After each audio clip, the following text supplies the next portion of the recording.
Hi, welcome back to the channel. In today's episode, I want to talk to you about the escalating problems for the global economy as a result of the ongoing war in Iran.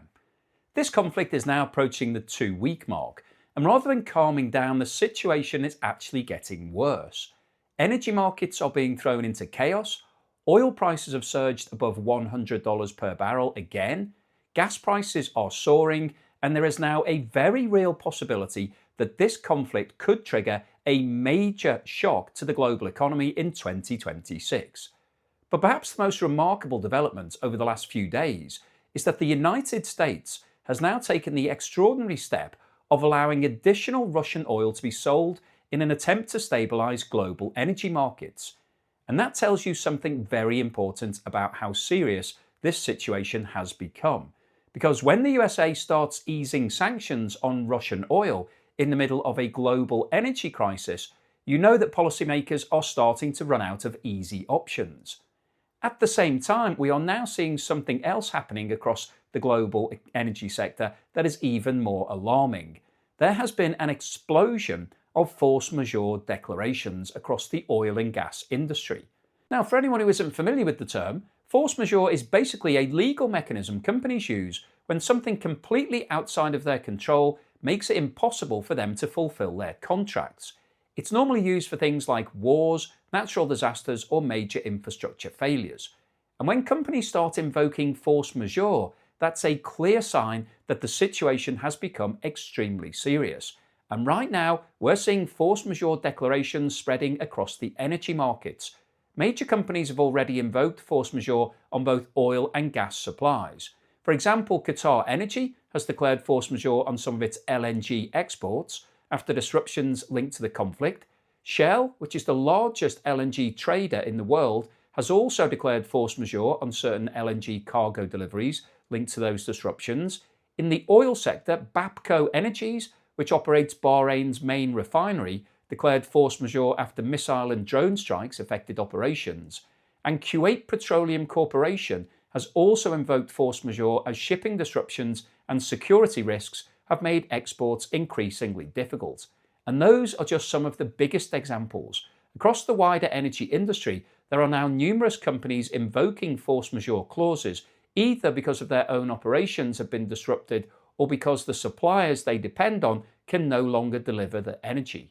In other words, this isn't just a few isolated incidents. We are now seeing a cascade of force majeure declarations across the global energy system. And that tells you something very important. This isn't just a geopolitical crisis anymore.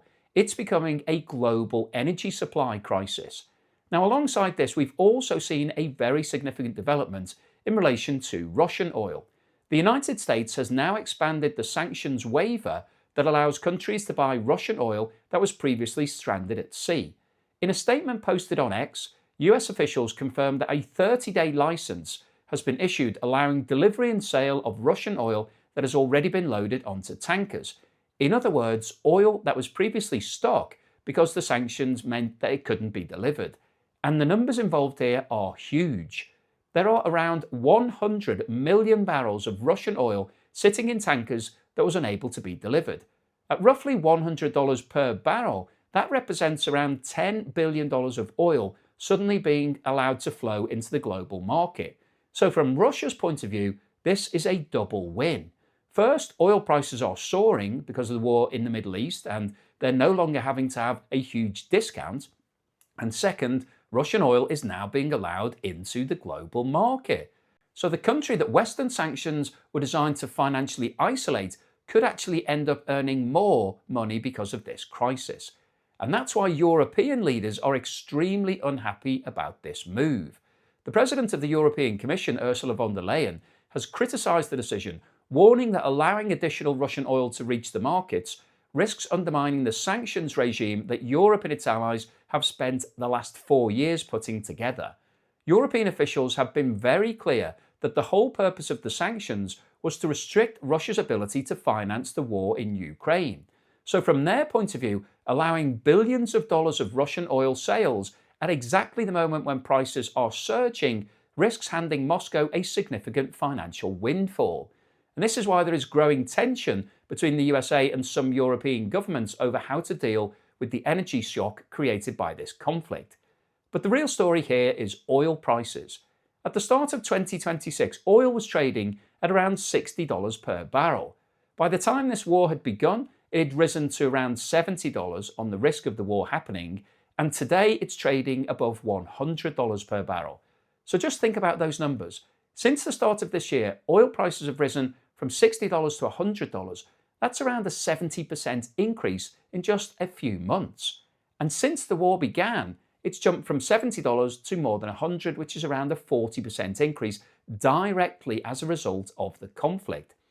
And at one point during this week, prices actually surged to $120 per barrel. So this isn't a small move.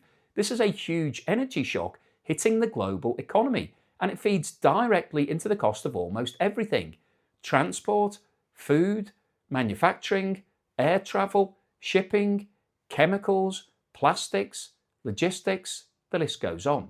If energy costs rise by this amount, inflation impact spreads through the entire economy, and the key problem here is the Strait of Hormuz.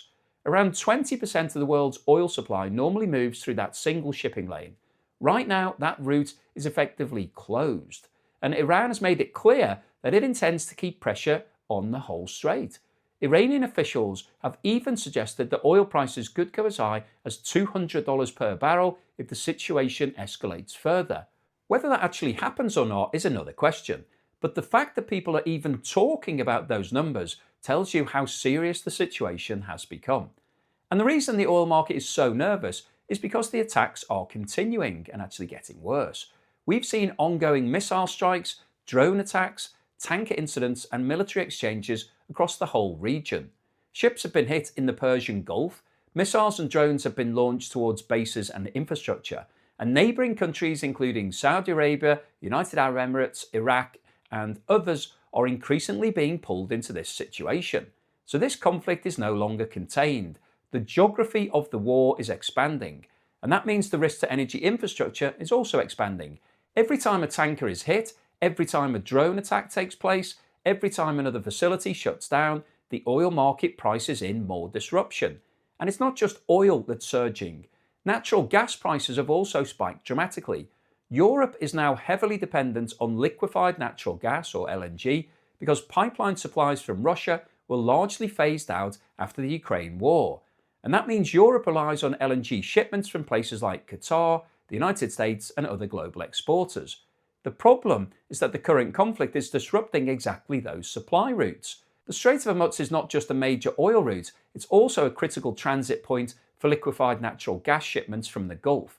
And because of the fighting, shipping disruption, and the risks to infrastructure, LNG markets have tightened dramatically.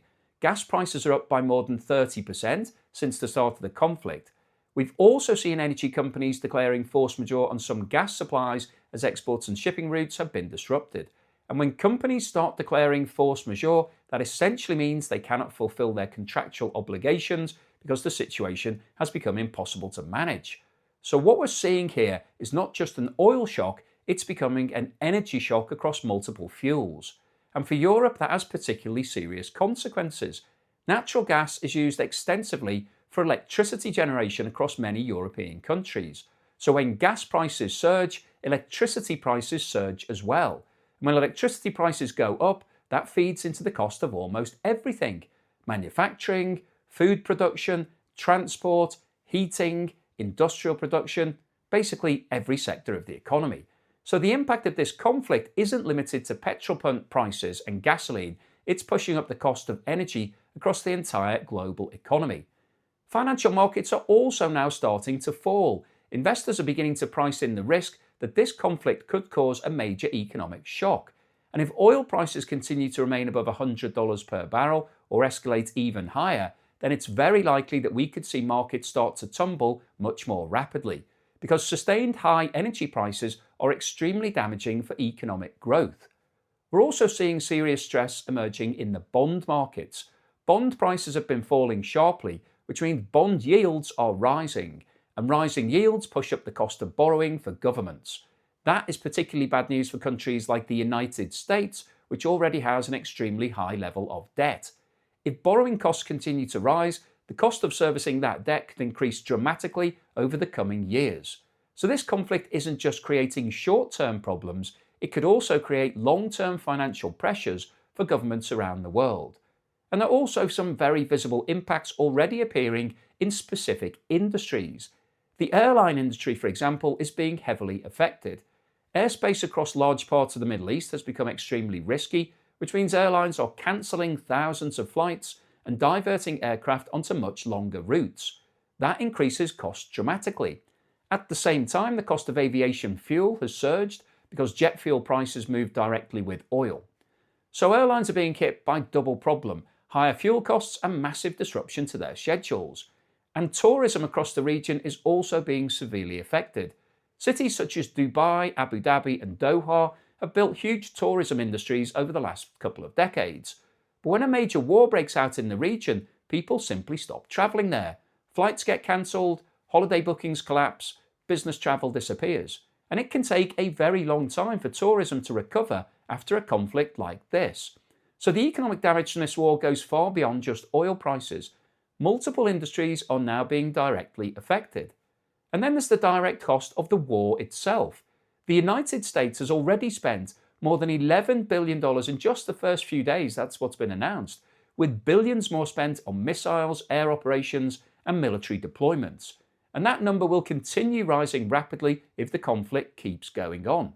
So this war is already extremely expensive, and we are still in the early stages. We also had an interesting development regarding Iran's new leadership. A statement has now been issued on behalf of the country's new supreme leader. But what was unusual about it is that he did not appear on camera, and the message was read out by another person, a woman, rather than delivered in his own voice. And that's led to continued speculation about whether he was seriously injured or even killed during the original strikes. Some analysts have suggested that Iran may have deliberately created a leadership structure that is extremely difficult to target. In other words, if the person acting as the supreme leader never actually appears publicly, never speaks directly, and may not even physically be identifiable, then it all becomes almost impossible for Israel or the United States to remove that individual. And that changes the strategic landscape quite significantly. At the start of the war, Israel and the USA made a very clear statement that they had taken out the previous Iranian leader and lots of his people, and that they intended to remove any future leadership if necessary. But if the new leader effectively operates in the shadows, or possibly even exists only as a symbolic figurehead whose identity is never confirmed, then that strategy becomes much more difficult to execute. So this unusual situation has added another layer of uncertainty to an already volatile conflict. But the message was very clear. Iran says that it will continue fighting and has warned neighbouring countries to remove US military bases from their territories. So the tone coming out of Tehran is not de-escalation. If anything, it suggests the conflict could widen further. So when you step back and look at the bigger picture, the situation is extremely concerning. Oil is above $100 per barrel, gas prices are surging, the Strait of Hormuz remains disrupted, financial markets are starting to react, bond markets are under pressure, entire industries such as aviation and tourism are being severely affected, Western governments are now easing Russian oil restrictions just to keep energy supplies flowing, and the war itself is already costing tens of billions of dollars. In other words, what started as a regional military conflict is now turning into a global economic shock. And if this continues, the biggest risk is that 2026 becomes defined by exactly the combination that policymakers fear the most: higher inflation, lower economic growth, rising geopolitical instability, and a massive transfer of wealth to oil-producing nations. Because when the world economy is forced to rely on emergency oil releases, sanction waivers and military escorts for shipping, that's not a sign that the crisis is under control. That's a sign that the system is under severe stress. So hopefully you've enjoyed today's video, you found it useful, informative and thought-provoking. That's the most important thing. I'll keep you posted on any further news and developments as soon as they occur, and they're occurring on a regular basis, which is why I'm making so many of these videos. If you've liked what I've said today, then please give me a thumbs up. Please subscribe to the channel if you haven't done so already. Don't forget, I'm currently running my competition where you can win my property or a cash alternative prize, another way of getting involved in the channel. So if you'd like to get involved in that, please scan the QR code on the screen now or click the link in the description below. Thank you so much to everyone that's supported me in other ways. If you bought me a coffee or sent me a YouTube super thanks or signed up as a patron or a member, really appreciate that support. Thank you so much. And here's something to put a smile on your face.